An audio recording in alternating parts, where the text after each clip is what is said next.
अस्सलाम वालेकुम। मैं हूँ सिराज जलील और खुशामदीद कहता हूँ आप सबको आपके ही अपने चैनल इल्म मनिया में। कार्टून्स एक रंगों की दुनिया जिसने हमारे बचपन को भी रंगीन किया। स्कूल से आकर बदमाशी के साथ बैग फेंक के इन रंगों की दुनिया में रंगने के लिए खुशी के साथ घंटों कार्टून देखना, यकीनन आपके साथ भी ऐसा हुआ होगा। मगर आज हम अपने बचपन के पसंदीदा कार्टून्स के बारे में कुछ ऐसे फैक्ट्स बयान करेंगे जो आपके इन पसंदीदा कार्टून से मुतालिक आपका नज़रिया बदल देंगे। ये फैक्ट्स क्या हैं, ये सब जानने के लिए देखते हैं ये वीडियो।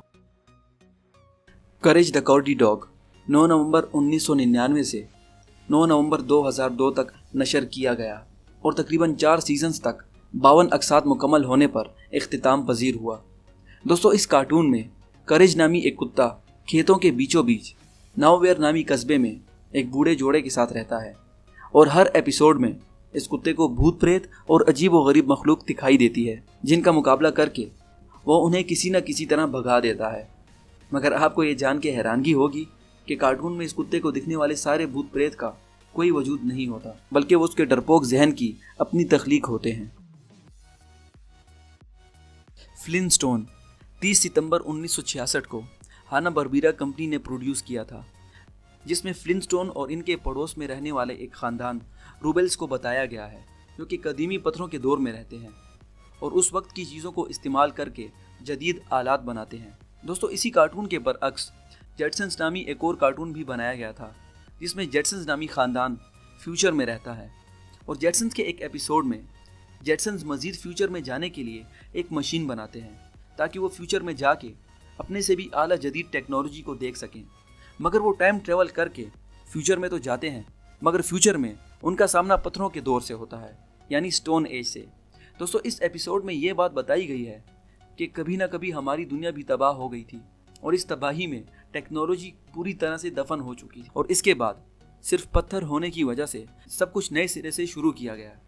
दोस्तों, फ्लिंटस्टोन कार्टून में भी पुराना इल्म होने की वजह से लोग पत्थरों के साथ गाड़ियाँ, वैक्यूम और थिएटर वगैरह बनाते हैं। यानी इन शॉर्ट में आपको बताता चलूं कि फ्लिंटस्टोन दरअसल में जेटसन्स का फ्यूचर है, जो कि किसी तबाही की वजह से टेक्नोलॉजी से हाथ धो बैठता है। मेरा पसंदीदा कार्टून जिसने ना सिर्फ मुझे बल्कि यकीनन काफ़ी लोगों को बचपन में अपना मदाह बनाया होगा, सैमुराई जैक। दोस्तों, इस कार्टून में जैक नामी एक शख्स को जादू के ज़रिए फ्यूचर में भेज दिया जाता है और हर एपिसोड में सैमुराई जैक अपने घर का रास्ता तलाश करता है मगर नाकाम होता है। दोस्तों, आपने सैमुराई जैक की शक्ल का एक और शख्स किसी और कार्टून में भी देखा होगा, ज़रा गौर कीजिए। जी हाँ, प्रोफेसर यूटोनियम, जो कि एक और मशहूर कार्टून पावर पफ गर्ल्स का किरदार है। दोस्तों, सैमुराई जैक और इसके दुश्मन अकू एक मुकाबले में अकू के ही बनाए हुए जादू की वजह से ख़ास वक्त में चले जाते हैं, जहाँ अकू एक काले लिक्विड में तब्दील हो जाता है। अब इस नई दुनिया में सैमुराई जैक प्रोफेसर यूटोनियम की शक्ल में सामने आता है और अपनी सारी ज़िंदगी इस काले लिक्विड यानी केमिकल एक्स को पढ़ने में लगा देता है और अचानक इस केमिकल में तजुर्बे के दौरान एक हादसे की वजह से पावर पफ गर्ल्स को तख्लीक करता है। मगर मज़े की बात यह है कि बाद में आने वाले पावर पफ गर्ल्स के वक्त को सैमुराई जैक से पहले नशर किया गया था। Ed, Edd and Eddy Canadian American comedy cartoon था, जिसके एड, एड एंड एडी नामी मरकज़ी किरदार थे और इनका लीडर एडी हर एपिसोड में इनको पैसे कमाने की नई नई स्कीम्स बताता है ताकि वो जा ब्रेकर्स नामी अपनी पसंदीदा टॉफ़ी ख़रीद सकें। दोस्तों, ये तमाम किरदार दरअसल में मर चुके होते हैं और किसी तरह टाइम ट्रेवल करके ये वापस आ जाते हैं। दोस्तों, यही वजह होती है कि इस कार्टून में इन तमाम किरदार की ज़ुबानें नीली और सब्ज़ बताई गई हैं, क्योंकि मरने के बाद इंसान की ज़ुबान नीली या सब्ज़ हो सकती है।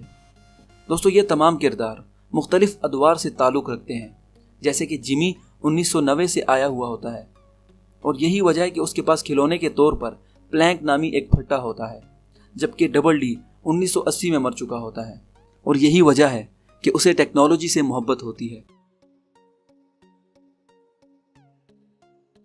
विनी द पूह एक एनिमेटेड भालू था, जिसे कॉमिक बुक के बाद कार्टून की शक्ल दी गई थी। दोस्तों, इस कार्टून में ये भालू अक्सर शहद की तलाश में फिरता है। दोस्तों, इस कार्टून के मरकज़ी और दूसरे किरदारों की शक्ल में दरअसल मुख्तलिफ ज़हनी डिसऑर्डर्स को बताया गया है, जैसे कि विनी द पूह को ईटिंग डिसऑर्डर होता है और यही वजह होती है कि वो हर वक्त शहद की तलाश में पागल होता है। जबकि रिग्लेक्स को एंजाइटी डिसऑर्डर, जबकि ट्रिगर को ADHD नामी डिसऑर्डर होता है, जिसमें कोई जानवर सीधा खड़ा नहीं हो पाता। दोस्तों, इसी तरह क्रिस्टोफर रॉबिन को स्किज़ोफ्रेनिया नामी एक जहनी बीमारी होती है, जिसमें वो दूसरे जानवरों को खुद से बातें करता हुआ देखता है।